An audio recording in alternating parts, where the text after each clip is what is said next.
நித்யானந்தம். இந்த காணொளியில் பரபிரம்மத்தின் தன்மைகள் எப்படி சகுண பிரம்மமாக நிர்குண பிரம்மமாக உள்ளது அப்படின்னு பார்க்கலாம். சகுண பிரம்மம், நிர்குண பிரம்மம் இது இரண்டுமே இந்த சிவமாக தான் உள்ளது. அதை சூத்திரம் 11 3ஆம் அதிகாரம் பாதம் 2 பிரம்மசூத்திரத்திலிருந்து பார்க்கலாம். சூத்திரம் 11 என்ன சொல்லுதுனாக்கா, இடபேதத்தாலும் கூட பரபிரம்மத்திற்கு முரண்பட்ட இரண்டு குணம் குறிகளாகும் தன்மைகள் பொருந்த மாட்டா. எல்லா இடத்திலும் பிரமம் நிர்குணம் என்ற சுருதி கூறுவதால் மற்றது உபாசனைக்காகவே அப்படின்னு சொல்கிறாங்க. அங்கே இதனுடைய பொருள் என்னாக்கா, பரபிரமத்தை பற்றி சுருதிகளில் இரண்டு வகையாக சொல்லப்படுகிறது. சில வாசகங்கள் அது குணங்களற்ற தன்மையில் இருப்பதாக காட்டுகிறது. எனவே இது நிர்குண பிரம்மம் என்று பிரதகாரண்யம் 1.3.38 அந்த தன்மைகளை விவரிக்கிறது. இதே சாந்தோகமனித்தம் 3.14.2 எவனிடமிருந்து எல்லா செயல்பாடுகளும், எல்லா ஆசைகளும், எல்லா மனங்களும், எல்லா குறிகளும் செயல்படுகின்றதோ அதுவே பிரம்மம் என கூறுகிறது.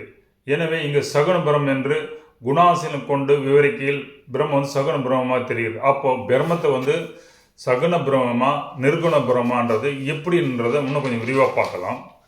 இப்படி இரண்டு விதமாக சுருதியில் கூறப்பட்ட காரணம் என்ன, ஒன்றுக்கொன்று முரண்பட இரண்டு எப்படி ஒன்றாகி விட முடியும், இது இப்படித்தான் எடுத்துக்கொள்ள வேண்டியிருக்கிறது. அது எவ்வாறுன்னு பார்க்கலாம். பரமர குணம் குறியற்றது. பஞ்சபூதங்கள் அதனை சார்ந்திருப்பதால் நாம் அறியாமல் மயக்கத்தினால் குணக்குறிகள் உடையதாக காண்கிறோம். இதே கடோபனிஷம் 1.3.13 விளக்குது. அப்போ இந்த விளக்கத்தில் எப்படி பிரம்மம் ஒப்பற்றது, ஊரற்றது, உருவமற்றது, தேய்வற்றது, இதுவே பிரம்மம் அப்படின்னு சொல்லுது. அப்போது இங்கே நிர்குணமாக காமிக்கிறாங்க.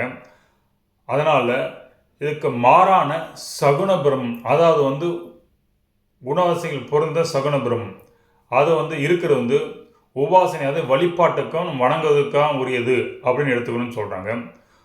முன்னது நிஜன்னா மற்றும் நிழல், இது ரெண்டுமே பிரம்மத்தின் தன்மைகள். அது எப்படின்றத பார்ப்போம். சூரியன் ஒன்று, ஆனால் அது பல துகள்களாக உடைந்த கண்ணாடியில் நமக்கு வெளிப்படுகிறது.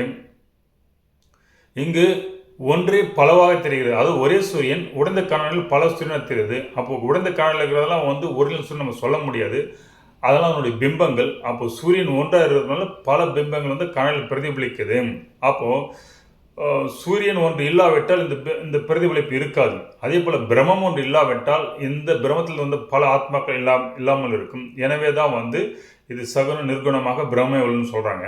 ஏன்னா உருவமற்ற உயர்ந்த நிலையில் இருக்கும் பிரம்மம் தன்னுடைய உயர்ந்த நிலையிலிருந்து அந்த மாயைக்கு உட்பட்டு உருவத்தன்மை எய்துவதால் அது பிரம்மம் ஆகாது என சொல்ல முடியாது. எல்லாவற்றிற்கும் ஆதியான அந்த பிரம்மம் புருஷ நிலையில் பலவாறு நமக்கு தோன்றுகிறது. எனவே கடவுள் என்பது ஒருமை கிடையாது, ஒருமை தன்மை, ஒன்னஸ் என்று இந்து மதத்தில் கூறப்படுகிறது.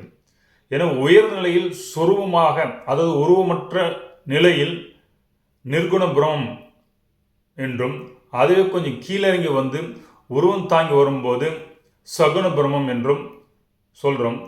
ஏனென்றால் உருவம் தாங்கி வரும்போது பஞ்சபூதங்களை தாங்கி பிரம்மம் வெளிப்படுத்துகையில் நாம் அதை உருவடியில் காண்பதால் நாம் அதை சகுன பிரம்மம் என்று கருதுகிறோம். அதே பஞ்சபூதங்கள் எல்லாம் தன்னுள் ஒடுங்கிய நிலையில், தன்மையற்ற நிலையில் நிர்குண பிரம்மம் என்று கருதுகிறோம். இந்த புரிதல் நம்முடைய மயக்கமே தவிர பிரம்மம் எப்பொழுதும் நிர்குணமாக உள்ளது அப்படின்னு தான் எடுத்துக்கிறோம். அது ஒன்று தான், அதிலிருந்து வெளிப்பட்ட ஆத்மாக்கள் பலவாக இருக்குது. எனவே இந்த பிரம்மம் ஒன்று தான் மற்ற இவ்வுடலை இயக்கிற ஜீவாத்மா அதிலிருந்து வெளிப்பட்டதால் இந்த பிரம்மம் பரமாத்மா மற்றும் ஜீவாத்மா ஒன்று என கொள்ளலாம். இதையே ஔவையார் எப்படி சொல்கிறான்னு பார்த்தாக்கா, ஒன்றாக காண்பதுவே காட்சி என தன் வரிகள் கூறியுள்ளார். இதே தெளிவாக கீழ் வரும் உதாரணம் பார்க்கலாம்.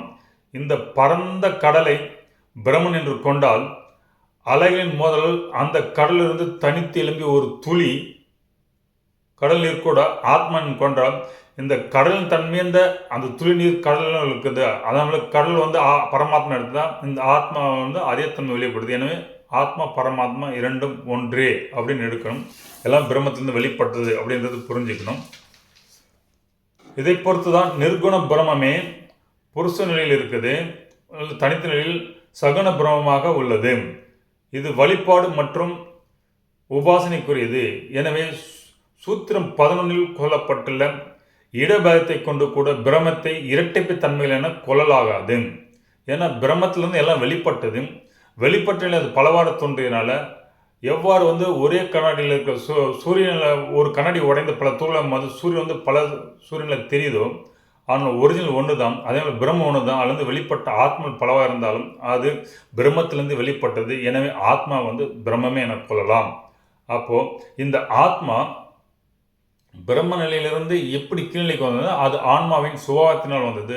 ஆன்மா ஏன் அதனால் ஆகுதுன்னா, ஆன்மா வந்து பஞ்சபூதின் தன்மையில் தனது என்ன இந்த உலகத்தின் தன்மையில் தனது என்ன மயக்கத்தினால் ஏற்பட்டு வந்தது. அப்போ இந்த ஆன்மாக்கும் ஆத்மா கடையில் மாயத்திரை மாதிரி இருக்குது. இந்த மாயத்திரை விலகும் போது ஆன்மா வந்து தான் ஆத்மா என்று உணர்கையில் ஆத்மா பரமாத்மா என்பது புரிய வரும். அதுதான் இந்த சூத்திரம் சொல்ல வருது. இந்த காணொளி கண்டமைக்கு நன்றி.